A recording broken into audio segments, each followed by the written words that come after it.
I came from a big family. I have 7 kids. I had 11 brothers and sisters. I had about 70 first cousins, and I never saw anybody with diabetes.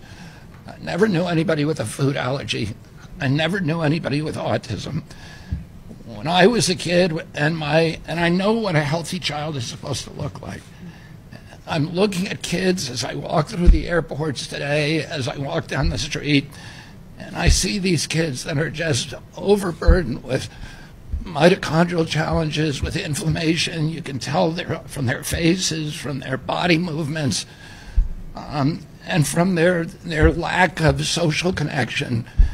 And I know that that's not how our children are supposed to look. And when my uncle was president, I was a 10-year-old boy. The rate of diabetes in this country, of juvenile diabetes, was close to 0. A typical pediatrician would see 1 case of juvenile diabetes during a 40 or 50-year career. Today, our most recent data show that 38% of our teens are diabetic or pre-diabetic.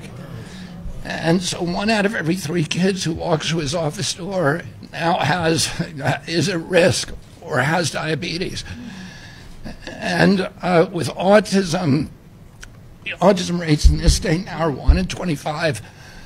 In 1970, the biggest epidemiological study in history was done.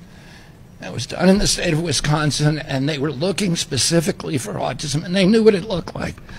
And they looked at 900,000 kids. And the rate at that time reported in that study and many other studies at that time was 0.7 per 10,000, so less than 1 in 10,000.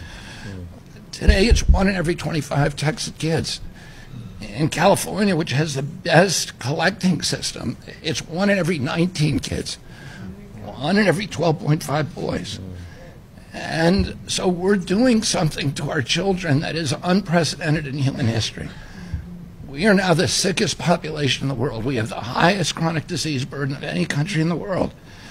And during COVID, we had 16% of the COVID deaths in our country. We only have 4.2% of the world's population.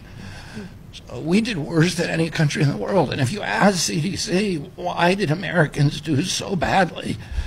They say, well, it's not our fault. It's because Americans are so sick, which is their fault, by the way. And we have more chronic disease than any country in the world. And we know what it is. And we know it's the food that we're eating. It's environmental causes. Genes don't cause epidemics. They may provide a vulnerability, but you need an environmental toxin.